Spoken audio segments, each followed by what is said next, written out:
Luzon, Visayas, Mindanao at buong mundo. Ngayon ay Martes, January 7, 2025. Ako si Barbie Mulak at ito ang Balitang A to Z. Kaltas sa sweldo ng SSS members, tataas ngayong Enero. Buwan ng kontribusyon, tataas sa 15%. Medical volunteers handa na para sa mga debotong mangangailangan ng first aid sa pista ng Nazareno sa Huwebes. Hindi bababa sa 70 individual patay sa magnitude 6.8 na lindol sa Tibet. Sa balitang showbiz, Jody Santa Maria break muna sa pag-arte. Balik pag-aaral para sa kanyang master's degree sa clinical psychology. So nga siya, kaya pinupuntahan ko siya. At Lavender Fields love team ni Jericho Rosales at Janine Gutierrez. Itutuloy ang tandem sa kanilang bagong proyekto.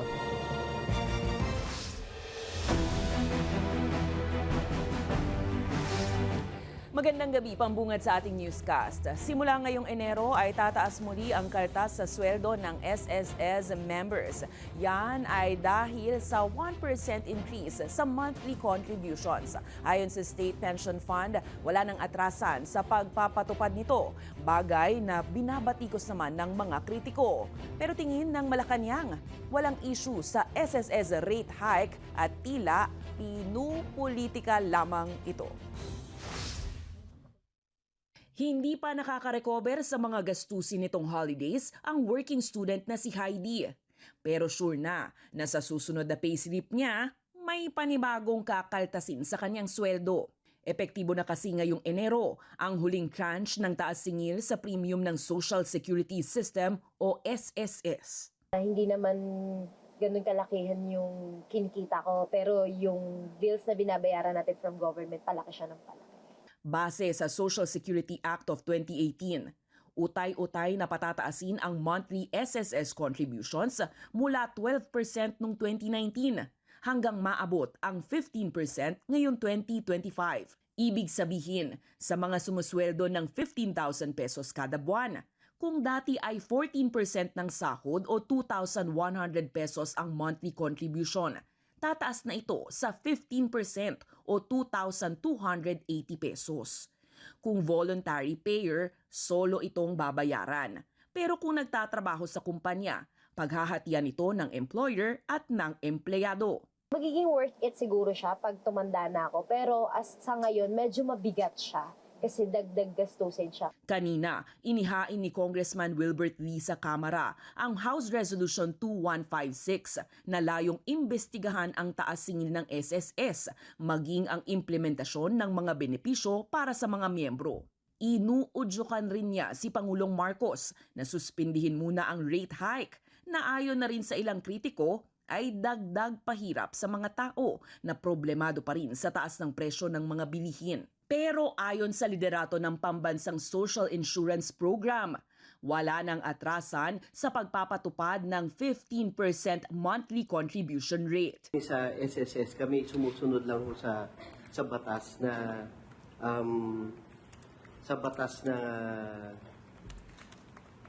napapaloob itong Social Security System. So pag i-delay ho natin itong increase na to, hindi lang ho magsasuffer ang mga miyembro, wala silang opportunity, but also yung capacity ho ng SSS na tumulong in times of need.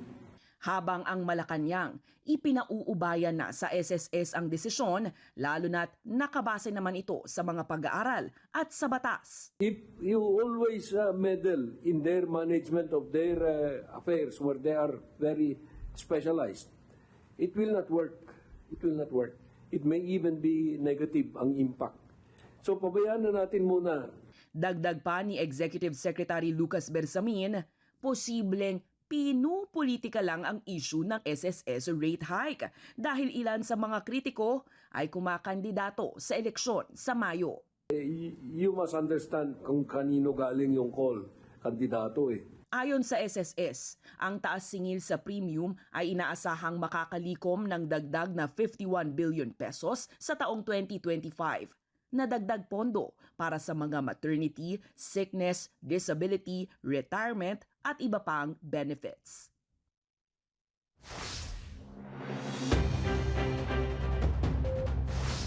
Tumaas sa 2.9% ang inflation rate sa Pilipinas noong December 2024 ayon sa Philippine Statistics Authority. Dulot ito ng matataas na presyo ng bilihin, kasama na riyan ang presyo sa kuryente, pabahay at maging sa transportasyon. Kaya naman, ang maraming Pinoy, kanya-kanyang diskarte sa buhay para lang makatipid. Ang balitang A to Z hatid ni Ian Maghanoy. Palong-palo sa mahigit 4,000 pesos ang halaga ng bill ng kuryente nitong Desyembre ng laundry shop na binabantayan ni Janet. Higit na lampas ito kumpara noong Nobyembre na pumapatak lang ang bill sa halos 3,000. Ngayon siguro kasi Pasko marami nagpapalaba, tapos napadagdag din yung mineral ko ng nila. Kaya siguro sabay-sabay kaya taas yung bill. Ang katabing car wash naman nalula rin sa mataas na bayarin sa tubig. Bill namin ay 4,500 lang. Ngayon ay pinalo po ay 6,900. Papalo po ng 7,000 po. Kaya naman ang inflation rate sa Pilipinas tumaas. Ayon sa Philippine Statistics Authority, pumalo ang inflation sa 2.9% nitong December 2024. Dulot nga ng mga nagmahal na bilihin dahil sa taas ng demand sa mga produkto at serbisyo at pag-unti ng limitadong supply para sa consumer. Kagaya na lamang ng kuryente, renta sa bahay at liquefied petroleum gas at transportasyon. Mas mataas ito kumpara sa naitalang 2.5% lamang noong Nobyembre. November, parang 5 yata yung typhoons na nakita natin. At siyempre may epekto ito. Nakikita naman natin ito, hindi ito unique ngayong month ng December, but every time there's a typhoon, ang una talagang tumataas ang presyo ay yung mga gulay. Nananatiling mataas ang presyo ng gulay sa NCR na umabot sa 28.5% dahil sa mga bagyo at holiday demand. Kaya't ang diskarte ng tenant na si Josephine, ngayong may mataas siyang commercial rent sa kanyang tindahan. Dati yung tinda namin quick lang, pero ngayon nagdagdag na kami ng mga lutong ulam para makadagdag sa ng upa. Inaabot na lang kami ng gabi. Lumawas na mga maga, tapos hanggang gabi na kami. Sa kabila ng pagtaas ng ilang presyo, sinabi naman ng PSA na may pag-asang maging negatibo ang inflation rate ng produktong bigas ngayong Enero. Inaasahan din ang epekto ng mas mababang taripa sa bigas para kontrolin ang inflation. Pero nakikita pa rin ng Bangko Sentral ng Pilipinas ang risk na dala ng mas mataas na pamasahe at singil sa kuryente para patuloy na magmahal ang bilihin. Gayunpaman, iginiit naman ng National Economic Development Authority na malaking improvement na ang 3.2% average inflation noong 2024 kumpara sa 6% noong 2023 at nananatili ang layunin ng pamahalaan na mapanatili ito sa 2 hanggang 4% sa 2025. Para sa Balitang A to Z, Ian Maghanoy.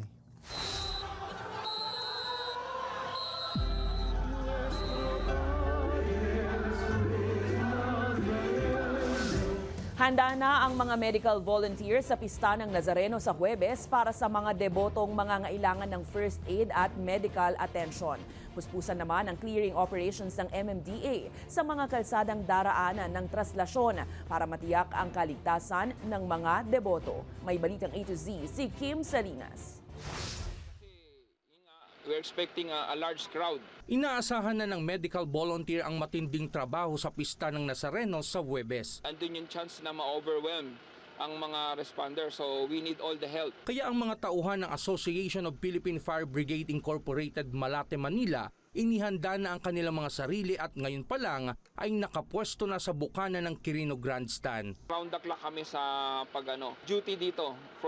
Nag-start kami kagabi pa. All in all is mga 40 personnels kami. And nag-commit kami ng 3 fire trucks, 1 ambulance, and 1 command unit. Noong isang taon, dinagsa sila ng 1,000 debotong nangailangan ng first aid. Karaniwan ay mga natapilok, natapakan, natusok ng stick sa paglalakad at mga inatake ng alta presyon. Ang Metropolitan Manila Development Authority naman ay nagsagawa na ng full deployment para magmando ng trapiko at para tiyaking malinis ang mga kalsada para sa kaligtasan ng mga deboto. Nananawagan din po ako sa ating mga kababayan. Alam naman po nila yung ruta ng parada. Sana po wag tayo magkalat ng kahit ano na pwedeng ikasugat po ng ating mga deboto, lalong-lalo na marami sa kanila ay sumasama po sa prosesyon ng nakayapak. Ngayon pa lamang ay mayat-maya na ang pagwawalis ng mga street sweeper. Itinayo na rin ng MMDA ang kanilang mobile command center para sa maayos na komunikasyon sa pista ng Nazareno. Nag-deploy po tayo or nag-install ng mga cameras all around to monitor po yung situation. Yan po ay hindi lamang for traffic purposes, kasama po natin yan ang kapulisan na nagmo-monitor ng situation para po sa peace and order. Nitong Lunes, naantala ang oras ng pahalik na dapat alas 3 ng hapon pero naging alas 6 na ng gabi, ngunit napakahaba pa rin ang pila. Hindi alintana ang init ng panahon matapos lamang ang pagsiset up dito sa stage ng Quirino Grandstand para sa pista ng Nazareno 2025 at habang sila'y nagsiset up, sa likod naman ay mahaba na ang pila ng mga deboto na nagsisimula ng humalik sa puong Nazareno. Para sa Balitang A to Z, Kim Salinas. Sinabi ni dating Senate President Franklin Drilon na hindi malayong maging pork barrel fund ang halagang 373 billion pesos na kasama sa 2025 national budget. Paliwanag niya, wala ring halaga ang mga vinito ng Pangulo na mga items sa budget na magiging daan para ang halaga nito ay magamit sa mga proyekto na kontrolado naman ng mga nasa BICAM. The magnitudes are worrisome. In this year's budget or General Appropriations Act, I can trace 373 billion of programmed activities and projects which were moved to unprogrammed, and therefore 373 billion is available for pork barrel.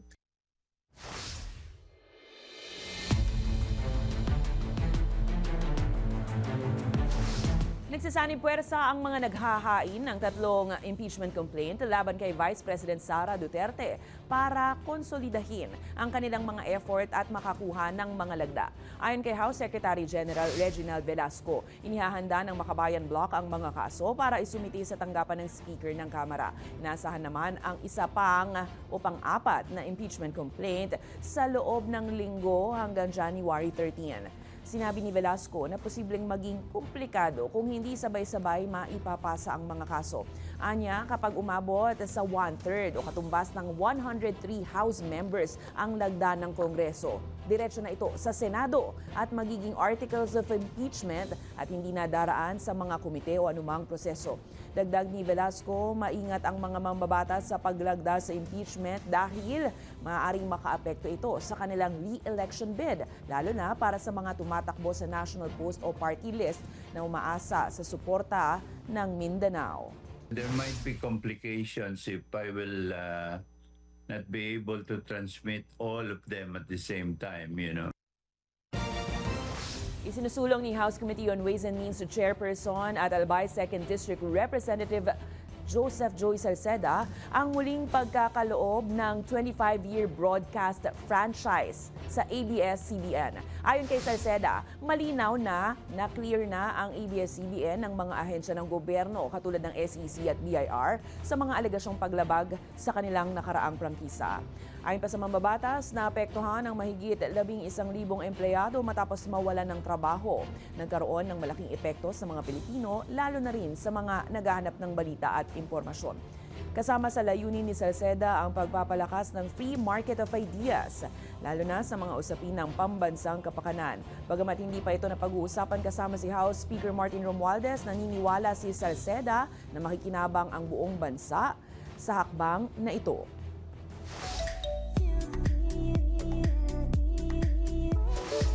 Time out muna sa showbiz ang award-winning actress na si Jody Santa Maria para tutukan ang pagkuha niya ng master's degree in clinical psychology.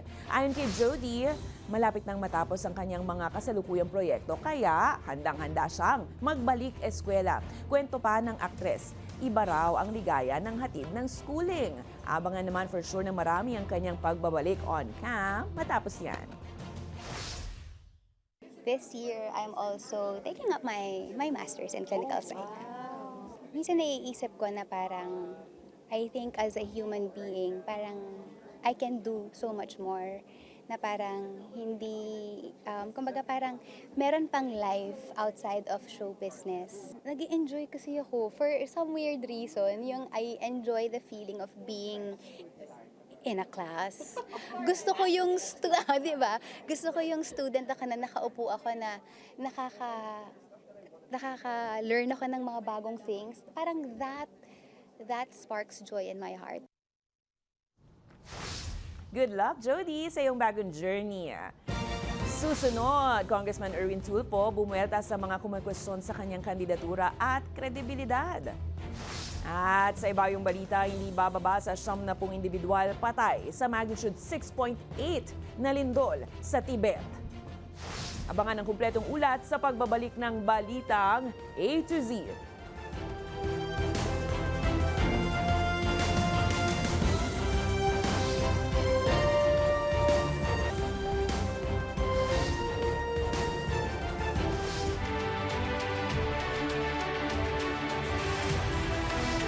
Mananatili sa balota ang pangalan ni senatorial candidate Erwin Tulfo. Ito ang pagkukumpirma ng Commission on Elections matapos questionin ng ilang netizens ang kandidatura at kredibilidad ng mambabatas dahil sa mga kumakalat online na issue ng umano'y pamemeke ng dokumento at pagiging TNT. Sa Amerika, sinagot naman ni Tulfo ang mga alegasyon at bumanat pa sa mga anyay trolls. Ang Balitang A to Z, hatid ni Naomi Almojano. Umalis po ako ng Pilipinas para mag-TNT po ako sa Amerika. Tago ng tago. Iyan ang pag-amin ni senatorial candidate at ACT-CIS Representative Erwin Tulfo sa kanyang programang Punto Asintado nitong Lunes. Nagkalat kasi ngayon sa social media ang umano'y pamemeke niya ng mga dokumento para makakuha ng US passport at pagiging TNT o tago ng tago niya sa Amerika taong 1986. Nag-ugat ang lahat ng ito sa umano'y liham na ipinadala ng US Embassy sa mambabatas noong October 2022. Nakalagay sa liham na peking birth certificate umano ang isinumite ng mambabatas para makakuha ng US passport. Isang Eric Sylvester Tulfo umano kasi na ipinanganak sa Hawaii ang kanyang ginamit. Dahil dito, kwinestyon ng ilang botante ang karapatan nitong tumakbo sa halalan 2025. Pero pumihit dito ang Commission on Elections. Una po sa lahat, lilinawin po namin, sa ngayon po wala pong nakasampa o nakabinbin na kaso laban po kay Representative Erwin Tulfo, be it a cancellation of COC, nakikwestiyon sa kanyang qualification, o kaya po a petition for disqualification na nagsasabing siya ay disqualified na tumakbo. Kahit maaari may isyong isang tao, tatanggapin po namin ang kanyang Certificate of Candidacy. Lahat po yan, akusasyon at aligasyon. Hanggang walang formal na kaso, walang i-resolve ang COMELEC. Ayon sa COMELEC, nasa publiko na kung maaapektuhan nito ang kanilang pananaw sa mambabatas. Pero anila, walang epekto ito sa kandidatura ni Tulfo.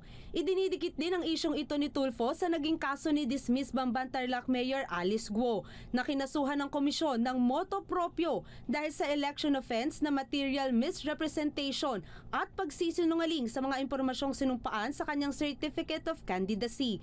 Pero paglilinaw ng komisyon, magkaiba ito. Yung naging kaso ngayon ng COMELEC laban kay dismissed Bamban Mayor Alice Guo ay hindi kaso na kumikwestiyon sa qualification.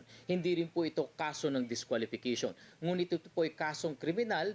Sa ngayon, mananatili pa rin sa balota ang pangalan ni Tulfo bilang senatorial aspirant hanggang walang naghahain ng petisyon.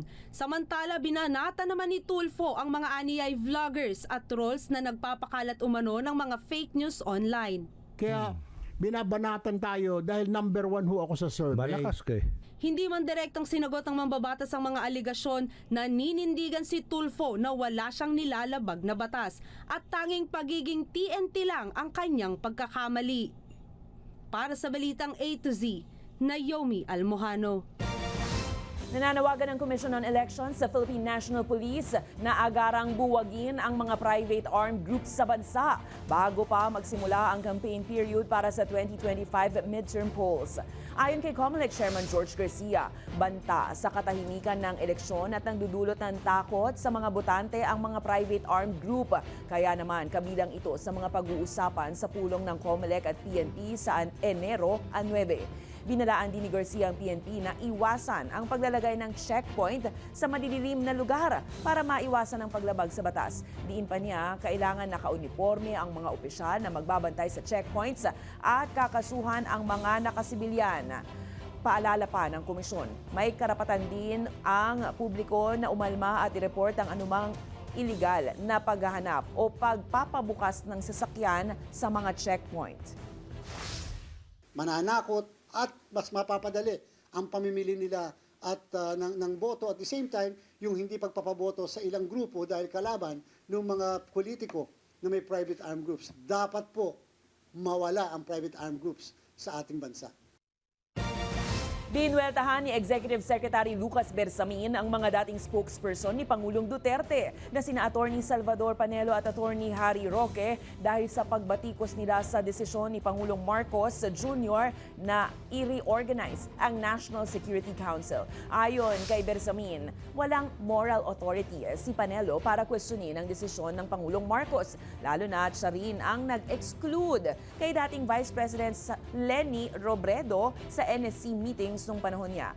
Dinidiin din ni Bersamin na may buong karapatan si PBBM na pumili ng mga taong kaniyang pinagkakatiwalaan sa NSC na isang advisory body.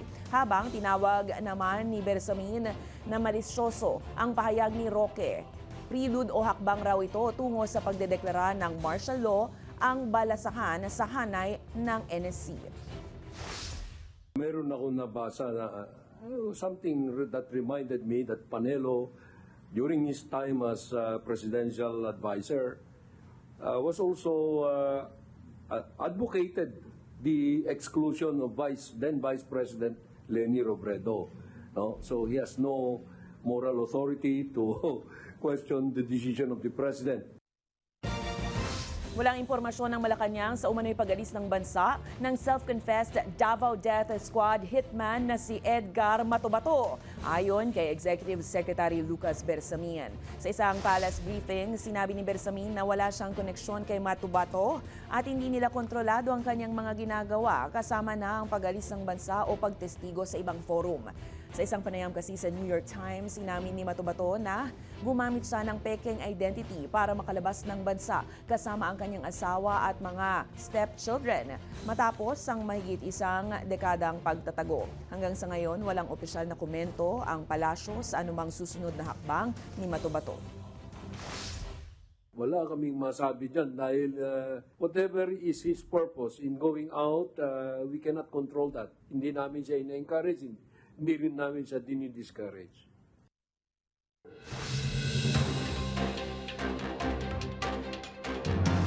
Kinumpirma ng Louisiana, USA health officials ang pagkamatay ng isang may edad ng individual matapos siyang makipag-ugnayan sa mga may sakit at namatay ng ibon. Ito ang kauna-unahang naitalang biktima ng bird flu sa Amerika. Nakita sa analysis ng virus ang mutation nito na posibleng nagpalala ng sakit. Samantala, naitala naman ang unang kaso ng bagong Mpox virus variant sa France pagkatapos ng babala ng World Health Organization na patuloy ang banta ng pandemya.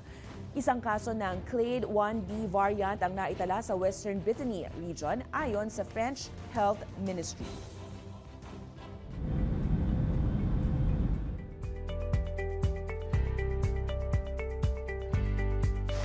Patay ang nasa 75 katao habang hindi bababa sa 130 ang naitalang nasugatan matapos ang malakas na lindol sa Tibet region ng China Martes ng umaga. May lakas na 6.8 magnitude ang lindol malapit sa border ng Nepal. Naramdaman din ang lindol sa Kathmandu, Nepal at Bihar, India. Dahil rito, nasira ang maraming bahay at gusali na karaniwang gawa sa putik.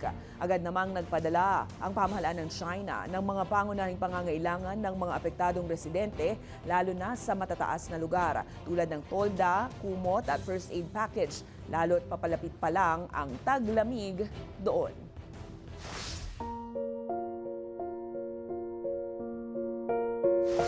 Isang malagim na balita po sa mundo ng Philippine sports.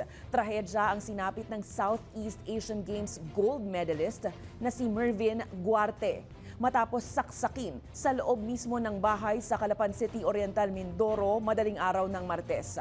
Ayon sa Oriental Mindoro Provincial Police Office, Natutulog ang 32 anyos na atleta nang pasukin ng isang lalaki ang bahay ng isang barangay kagawad bandang alas 4:30 ng umaga. Nakatawag pa ng tulong si Guarte at naisugod sa ospital pero binawian din ng buhay. Miyembro si Guarte ng Philippine Air Force at naka-assign sa Lipa, Batangas. Kabilang si Guarte sa men's team na nagkampiyon sa obstacle course racing ng 32nd SEA Games sa Cambodia noong nakaraang taon. Minsan na rin nanalo ng ginto si Guarte sa men's kilometer OCR sa 2019 SEA Games at may 2 silver medals sa 2011 edition para sa 800 at 1,500 meter track events. Hawak din niya ang national record sa 4x800 meter relay na naitala noong 2014 Vietnam Open. Nagpahayag naman ng pakikiramay ang Philippine Sports Commission sa pamilya ni Guarte. Patuloy ang investigasyon ng pulis sa motibo at pagkakakilanlan ng salarin. Sa aming pagbabalik, Lavender Fields Love Team ni Jericho Rosales at Janine Gutierrez, itutuloy ang tandem sa kanilang bagong proyekto. Manatiling nakatutok, kayo ay nanonood ng Balitang A to Z.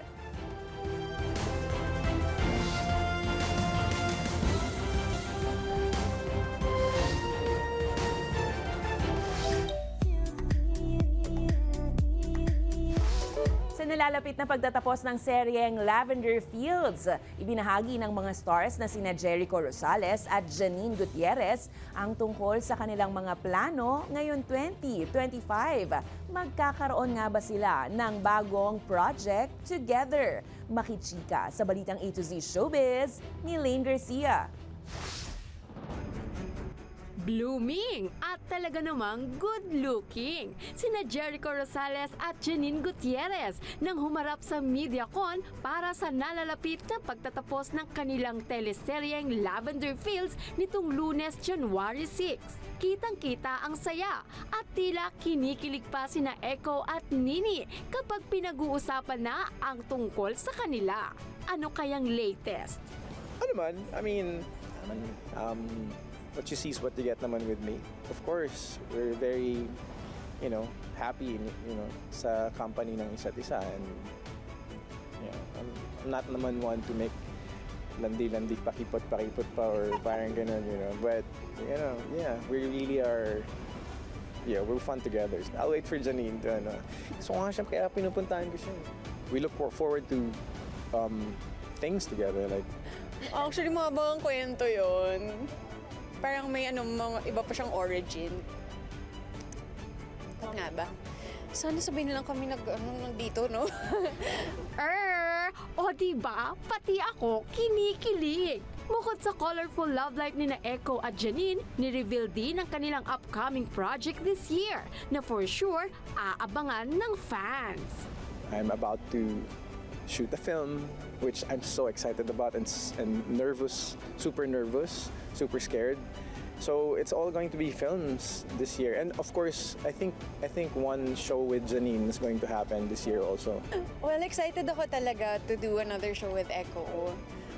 Na ibang kwento naman. Kwento pa ni Janine, nais rin daw niya na makasama sa isang international film at makilala gaya ng BAFTA nominee na si Dolly De Leon. Well, pangarap ko din na makagawa or mapasama sa international na film or series. So, that's something din na hopefully magawa natin. Minamanifest ko lang na sana ba lang maging ko, parang Miss Dolly na, she was discovered through her Filipino work. Way to go, Janine and Echo! Para sa Balitang A to Z Showbiz, Lane Garcia. Kung kayo ay may kwentong kakaiba, mga kwento ng pag-ibig o storya ng inspirasyon at pag-asa, maaari nitong ibahagi. Sumali sa ating Facebook group na Balitang A to Z. Panoorin ang replay ng ating programa at sundan ang ating social media pages. Hanapin ng Balitang A to Z. Ang ating pabaong quote of the night ay mula sa isang American naturalist at philosopher na si Henry Thoreau. Ang sabi niya, mas mahalaga ang pinakamaliit na butil ng pananampalataya kaysa sa pinakamalaking bunga ng kaligayahan. At yan ang mga balita at impormasyon, mga kwentong may dalang inspirasyon na tinutukan ng Balitang A to Z. Ako si Barbie Mulak. Maging maalam, makialam, Magandang gabi sa iyo, Pilipinas!